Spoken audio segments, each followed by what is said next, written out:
IBC 24, number 1 news channel in Madhya Pradesh, Chhattisgarh. तो चलिए morning prime की शुरुआत करते हैं बिलासपुर की एक बड़ी खबर के साथ। धान संग्रहण केंद्र में भीषण आग लग गई है। धान के भूसे में आग लगी है। फायर ब्रिगेड ने आग पर काबू पाया है। सरकंडा थाना पुलिस इस मामले की पूरी तरह से जांच पड़ताल कर रही है। मॉर्निंग प्राइम की पहली बड़ी खबर जो है वो बिलासपुर से है। धान संग्रहण केंद्र में भीषण आग लग गई है, यानी जहां धान इकट्ठा किया जाता है वहां पर आग लगी है। धान के भूसे में आग लगी है और ये तो आग बहुत तेजी से पकड़ता भी है। फायर ब्रिगेड ने फिलहाल आग पर काबू पा लिया है। ये सरकंडा थाने में ये धान संग्रहण केंद्र है जहां पर भीषण आग लगी है। लेकिन अभी आपको बता दें, खबर यह है कि आग पर काबू पाया जा चुका है। फिलहाल जो नुकसान होना था वो तो हो गया, लेकिन आग पर काबू पाया जा चुका है।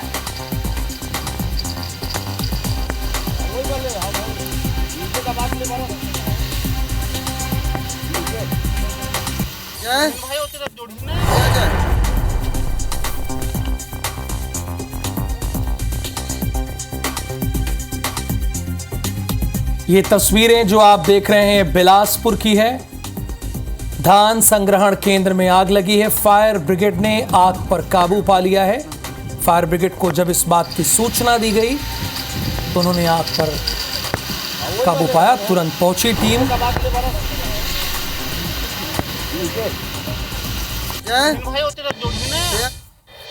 और अब मॉर्निंग प्राइम में बात करेंगे साथ की बड़ी बात की, लेकिन सबसे पहले इस वक्त की टॉप न्यूज यानी बड़ी खबरें।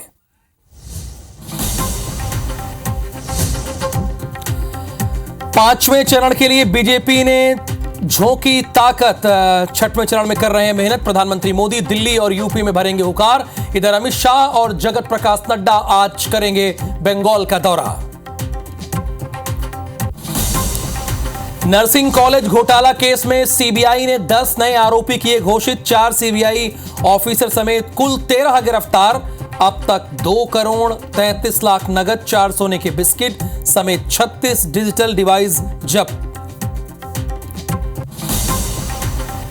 बालाघाट में बारातियों से भरी बस हादसे का शिकार। बेकाबू होकर 15 फीट नीचे जंगल में घुसी। हादसे में 20-25 लोगों को आई चोट, इलाज जारी।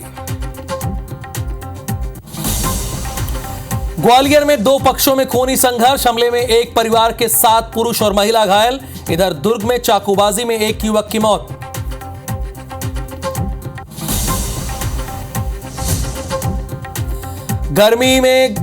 गर्मी से छूटा लोगों का पसीना। 24 घंटे में 25 से ज्यादा जिलों का तापमान 42 डिग्री के पार। रतलाम रहा सबसे ज्यादा गर्म जिला।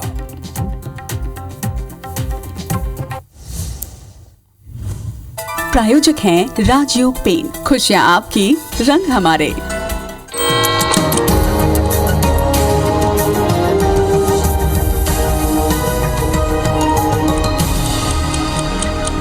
हेडलाइंस के बाद अब इस वक्त देख लेते हैं साथ की बड़ी बात यानी बड़ी खबरें।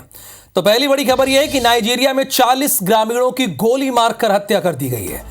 दूसरी खबर यह है कि पुणे केस में फडणवीस कोर्ट का फैसला चौंकाने वाला रहा। फडणवीस ने कहा है हेमंत सोरेन की याचिका पर सुप्रीम कोर्ट में सुनवाई होगी। चौथी बड़ी खबर, मनीष सिसोदिया की जमानत याचिका हाई कोर्ट ने खारिज कर दी। पांचवी बड़ी खबर, सोना पहली बार 74,000 के पार हुआ। चांदी ने भी ऑल टाइम हाई बनाया। और छठवीं बड़ी खबर यह है कि हैदराबाद को हराकर कोलकाता नाइट राइडर्स आईपीएल के फाइनल में पहुंच चुकी है। और आईपीएल में आज राजस्थान का बेंगलुरु से सीधा मुकाबला होने वाला है। अब विस्तार से खबरें। सिंगापुर एयरलाइंस की फ्लाइट एयर टर्बुलेंस में फंस गई है। म्यांमार के आसमान में एयर टर्बुलेंस में फंसी है प्लेन। अचानक लगे झटके से ब्रिटिश पैसेंजर की मौत हो गई है।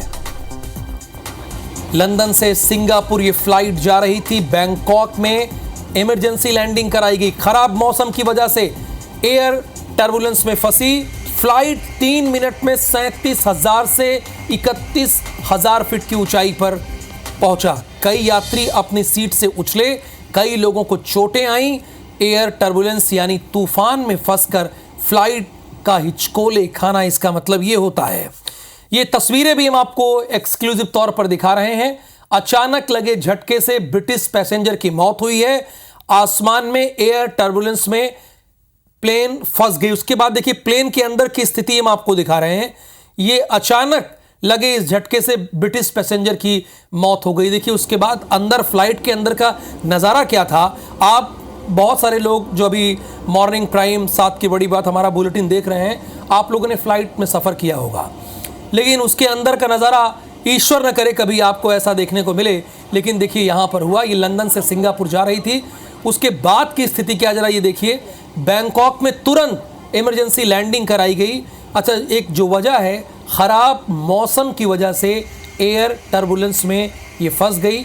फ्लाइट 3 मिनट के भीतर 37,000 से 31,000 फीट की ऊंचाई पर पहुंच गई।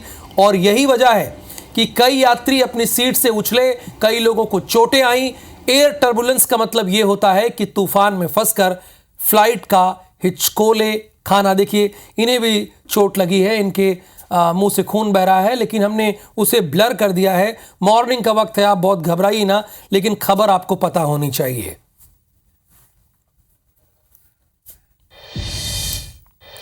खबर बालाघाट से है। बारातियों से भरी बस 15 फीट नीचे गिर गई। बेकाबू होकर 15 फीट नीचे जंगल में जा घुसी बस। हादसे में 20 से 25 लोगों को चोटें आई हैं। शादी के बाद दुल्हन लेने जा रहे थे ये सभी बाराती। ठेमा के मोह गांव में देर रात ये हादसा हुआ है। बेकाबू होकर 15 फीट नीचे जंगल में जा गिरी है ये बस। हादसे में 20 से 25 लोगों को चोट आई है। ये बालाघाट की खबर है। बारातियों से भरी बस थी जो 15 फीट नीचे गिर गई है। अच्छा, एक बात इसकी जो समझ में आई है, इसकी रफ्तार बहुत तेज थी। शादी के बाद ये बाराती जो हैं दुल्हन को लेने जा रहे थे। ठेमा से मोह गांव में देर रात ये हादसा हुआ है, जहां पर बारातियों से भरी बस 15 फीट नीचे खाई में गिर गई है। हादसे में 20 से 25 लोगों को चोट आई है, जिनका इलाज चल रहा है। ये सारे लोग शुभ कार्य में जा रहे थे, लेकिन रफ्तार की वजह से, देखिए लिमिट से ज़्यादा अगर कुछ भी होगा तो उसका खामियाजा तो भुगतना पड़ेगा। अगर ड्राइवर बस तेज चला रहा था तो ये आपकी जिम्मेदारी बनती है उसे कहने की कि आप आराम से चलिए। ये आपकी जिम्मेदारी बनती है।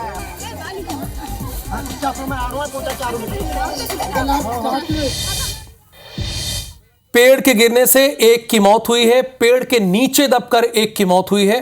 हैदराबाद कैंटोनमेंट इलाके की घटना है। बाइक से पति पत्नी आ रहे थे। चलती बाइक पर पेड़ गिर गया। पेड़ गिरने से पति की मौत हो गई और पत्नी बुरी तरह से जख्मी है। ये तस्वीरें भी हम आपको दिखा रहे हैं। हैदराबाद की तस्वीर है। ये लोग बाइक से आ रहे थे। एक बार देखिए, फिर से हम आपको तस्वीरें दिखाएंगे। ये देखिए, यहाँ से आ रहे हैं। सब कुछ यहाँ तक ठीक रहता है, सब कुछ सही रहता है। देखिए आगे बढ़ेंगे, उसके बाद अचानक देखिए अब ये पेड़ गिर जाता है। अच्छा, दूसरा भी उधर से आ रहा होता है, लेकिन वो जैसे ही ये पेड़ गिर रहा होता है तुरंत गाड़ी को रोक देता है। तब तक भाग कर लोग आए, लेकिन स्कूटी सवार, बाइक सवार जो था, तब तक उसकी जान जा चुकी थी। हालांकि पत्नी भी, उसकी जो पत्नी थी वो भी, ये देखिए, ये फिर से आपको हम तस्वीरें दिखा रहे हैं। पेड़ उसी के ऊपर गिरा है। और ऐसा नहीं यहाँ पे कि बहुत आंधी तूफान की स्थिति बनी हो, ऐसा यहाँ पर प्रतीत भी नहीं हो रहा है। लेकिन ये सीसीटीवी फुटेज है। देखिए आराम से आ रहे हैं, बहुत स्पीड नहीं है, नॉर्मल स्पीड है। लग रहा है किसी कैंपस में आ रहे हैं। और ये देखिए, ये उसी के ऊपर, सर के ऊपर ही गिरी है और उसमें उसकी पत्नी भी चपेट में आ गई है।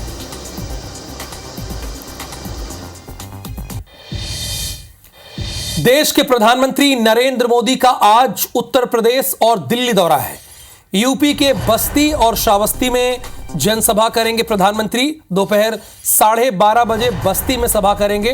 दोपहर 2:30 बजे श्रावस्ती में सभा करेंगे। शाम 6 बजे दिल्ली के द्वारका में सभा करेंगे। यानी देश के प्रधानमंत्री नरेंद्र मोदी आज उत्तर प्रदेश के दौरे पर रहेंगे, लेकिन आज दिल्ली में चूंकि 7 लोकसभा सीटें हैं और अगले चरण में वहां चुनाव है, तो सभी जोर आजमाइश कर रहे हैं। तो दोपहर 12:30 बजे बस्ती में सभा करेंगे, एक लोकसभा सीट है, और उसके बाद श्रावस्ती में 2:30 बजे, ये भी लोकसभा सीट है उत्तर प्रदेश की, और अभी बीजेपी के ही खाते में है। शाम 6 बजे दिल्ली के द्वारका में जनसभा करेंगे। अच्छा, दिल्ली के द्वारका में जनसभा करेंगे तो ऑलरेडी यहां पर वो 2 लोकसभा सीट को कवर कर लेंगे। अब डॉक्टर मोहन यादव यानी भोपाल से खबर यह है कि मध्य प्रदेश के मुख्यमंत्री का कार्यक्रम आज का क्या है, एक नजर उस पर। आज उत्तर प्रदेश के दौरे पर रहेंगे सीएम मोहन यादव। महाराजगंज जाएंगे, कुशीनगर जाएंगे, जौनपुर जाएंगे, यहां प्रचार करेंगे। दोपहर 12 बजे महाराजगंज में सभा है, यहां सभा को संबोधित करेंगे।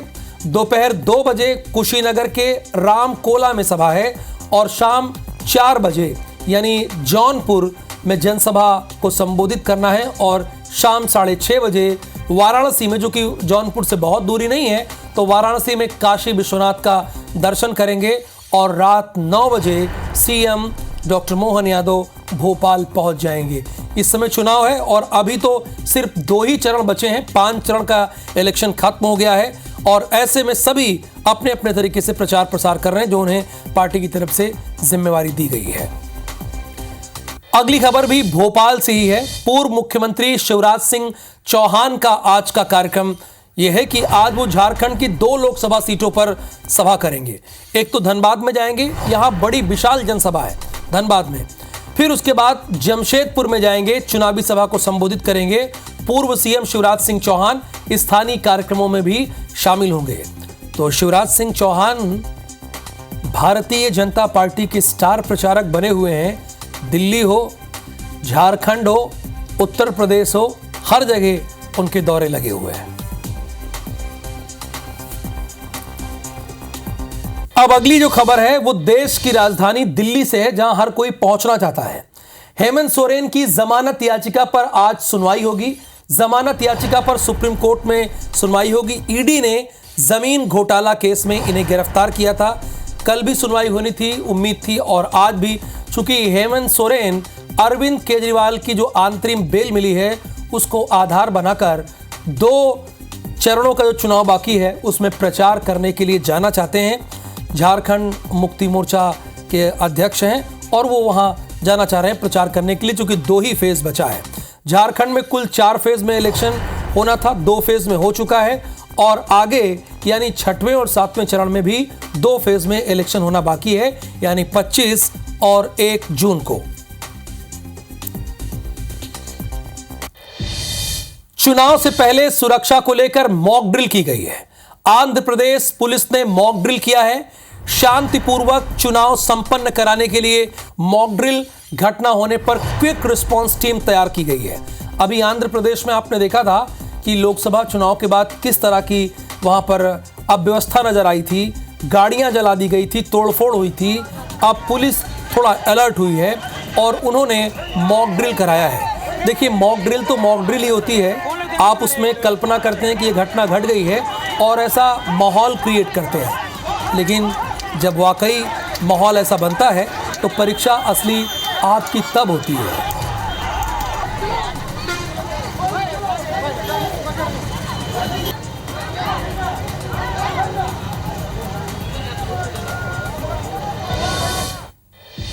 अब अगली खबर छत्तीसगढ़ की राजधानी रायपुर से है। मतगणना को लेकर निर्वाचन आयोग ने तैयारियां तेज कर दी है। 22 से 24 मई तक कर्मचारियों को प्रशिक्षण दिया जाएगा। रायपुर लोकसभा सीट की काउंटिंग के लिए ट्रेनिंग दी जाएगी। मतगणना की सभी प्रक्रियाओं की जानकारी दी जाएगी। हर विधानसभा में 14 टेबलों पर मतगणना होगी। देखिए, अब रायपुर में इसलिए ये बात हो रही है क्योंकि यहां 3 चरणों में ही चुनाव था, ये चरण में खत्म हो गए, सारे चुनाव यहां पर खत्म हो गए लोकसभा की 11 सीटों पर, तो वो अब मतगणना की तैयारी कर रहे हैं। 22 से 24 मई तक कर्मचारियों को प्रशिक्षण दिया जाएगा। रायपुर लोकसभा सीट की काउंटिंग के लिए इन सभी को ट्रेनिंग दी जाएगी। मतगणना की सभी प्रक्रियाओं की जानकारी दी जाएगी। हर विधानसभा में 14 टेबल पर मतगणना होगी और आपको सबसे पहले जानकारी IBC 24 देगा।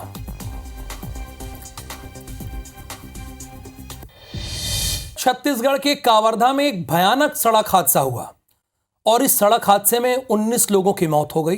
तेंदूपत्ता तोड़कर पिकअप वाहन से लगभग 35 लोग आ रहे थे। ब्रेक फेल हुई और ब्रेक फेल होने से वाहन दुर्घटनाग्रस्त हो गई। ओवरलोड पिकअप से हादसे का ये कोई पहला वाकया नहीं है। सड़कों पर हर रोज हादसों को न्योता देते ऐसी तस्वीरें देखने को मिलती है। इन हादसों के बाद भी कोई सीख लेना नहीं चाहता, अंत में मौत ही सबक बनती है।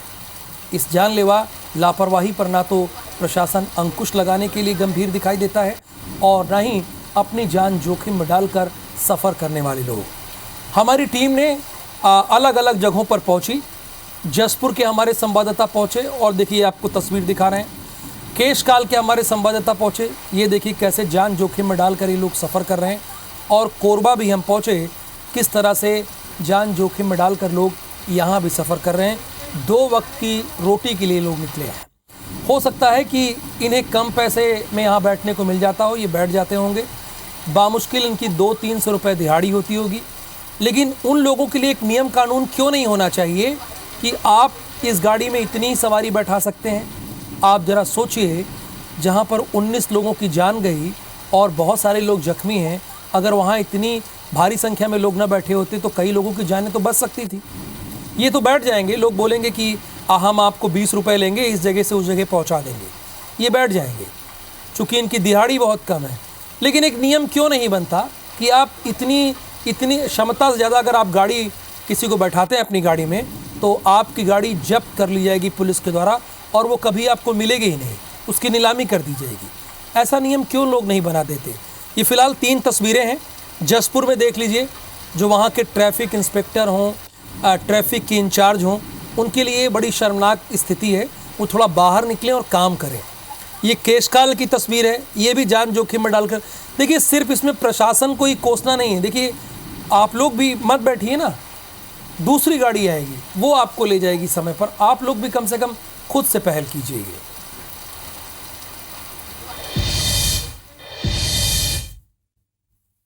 चेकिंग अभियान भी चलाया जाता है, उस दौरान कार्रवाई की जाती है। साथ ही साथ इसके अलावा जागरूकता अभियान भी चलाई जा रही है कि सब जो भी है नियम के अनुसार चलें और जो भी नियम बनाए गए हैं ट्रैफिक से संबंधित उसका पालन करें और जिससे कि इस प्रकार के हादसा से बचा जा सके।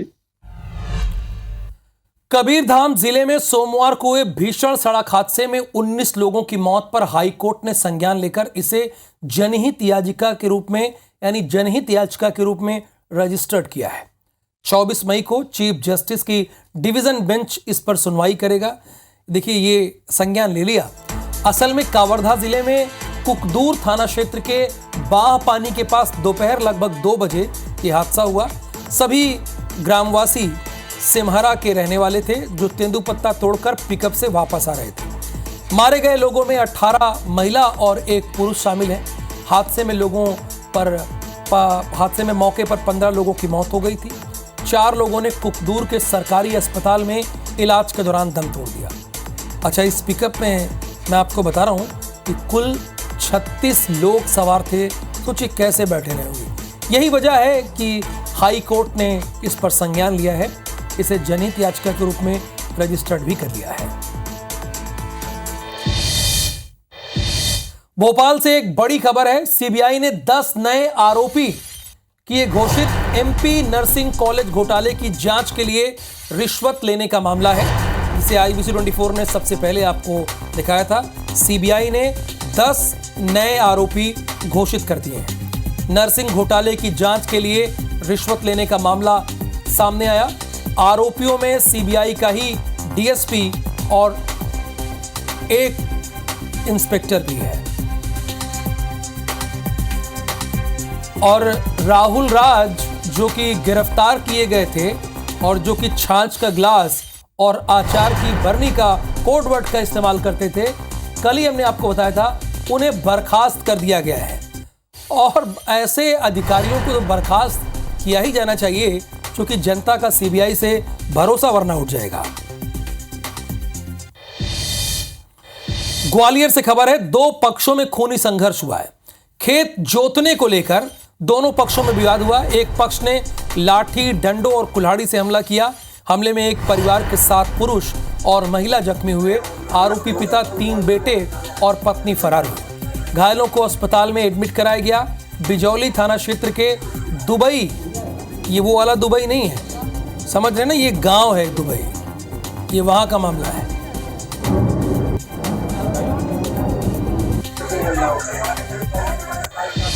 मध्य प्रदेश के मुरैना आपको लेके चलेंगे। यहां पर कार के गैराज में भीषण आग लग गई। सूचना के बाद भी फायर ब्रिगेड की टीम मौके पर नहीं पहुंची।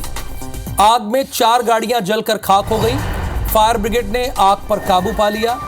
जौरा थाना इलाके के वार्ड क्रमांक 11 की घटना है। मुरैना से खबर है, सूचना के बाद भी देरी से फायर ब्रिगेड की टीम पहुंची है। अच्छा, कई बार ऐसा होता है ना कि आप जहां पर अपनी कारखाने खोलते हैं, अपनी फैक्ट्रियां खोलते हैं या गैराज खोलते हैं, वो इतनी सकरी गलियां होती हैं कि वहां पर फायर ब्रिगेड की टीम को पहुंचने में बड़ा टाइम लगता है। हम और आप यहां तो कह तो देते हैं कि दमकल की टीम बड़ी देर से पहुंची, लेकिन एक समस्या ये भी है, इस समस्या को भी कंसिडर करना चाहिए। तो जहां पर आप अपना गैराज खोल रहे हो, वो कम से कम ऐसी जगह हो कि जहां कोई भी गाड़ी आसानी से पहुंच सके। खबर भोपाल से है। मध्य प्रदेश में गर्मी ने सारे रिकॉर्ड तोड़ दिए हैं। बीते 24 घंटे में 25 से ज्यादा जिलों का तापमान 42 डिग्री के पार हो गया है। सबसे गर्म शहर रतलाम का तापमान 45.6 डिग्री दर्ज किया गया है। और अगर दतिया की बात करें, जो कि झांसी से सटा हुआ है, यहां पर 45.5 डिग्री तापमान है। और नौगांव ये भी सेम है, 45.5, गुना 45.4, ग्वालियर में 45 डिग्री के ऊपर तापमान। ये देखिए, ये वो इलाके हैं जो हम बता रहे हैं जहां पर तापमान आमतौर पे 44 के पार है। खरगोन भी उसमें आप ऐड कर लीजिए, खजुराहो भी ऐड कर लीजिए, उज्जैन भी आप ऐड कर लीजिए, खंडवा भी आप ऐड कर लीजिए और टीकमगढ़ भी आप इसमें जोड़ लीजिए। यानी भीषण गर्मी पड़ रही है। जब तक बहुत ज़रूरी काम ना हो, आप घर से बाहर ना निकलिए। और अगर आप घर से बाहर निकल रहे हैं तो प्रॉपर पूरी तैयारी के साथ अपने चेहरे को ढक के, पानी साथ में लेके तभी आप बाहर निकलिए। ऐसे मत निकल जाइए, बिल्कुल हीरो बनने से कोई फायदा नहीं है। भारी बारिश की वजह से जल जमाव हो गया। कर्नाटक में कई जगह पर पानी। अच्छा, एक तरफ देखिए, एक चीज समझ में आया ना, कहीं धूप कहीं छाया, ये आप अपनी बोलचाल में कहते होंगे। देखिए, ये हमारी खबर में प्रूव भी हो गया। यहां पानी भर गया है। कर्नाटक में कई जगह पानी भर गया है। जल जमाव से लोग परेशान हैं। जगह जगह नेशनल हाईवे पर पानी भर गया है। आगे भी बारिश और तूफान का अनुमान है। यानी ये हमारा ही देश है, यहाँ पर बारिश और तूफान से लोग परेशान हैं। और मध्य प्रदेश भी भारत ही देश में है, मध्य में है, वहाँ पर लोग टेम्परेचर से परेशान हैं। वहाँ 45 डिग्री के ऊपर टेम्परेचर है, लोग गर्मी से बेहाल हैं। तो इसी देश में 2 तस्वीरें हैं जो हम आपको दिखा रहे हैं। यहाँ पर ये कमोबेश स्थिति बनी हुई है। तो साथ की बड़ी बात में फिलहाल के लिए इतना ही, लेकिन मॉर्निंग प्राइम में आगे अपने दर्शकों को दिखाएंगे छत्तीसगढ़ी भाषा का नंबर 1 न्यूज बुलेटिन हमर बानी हमर गोठ। IBC 24 number 1 news channel in Madhya Pradesh, Chhattisgarh.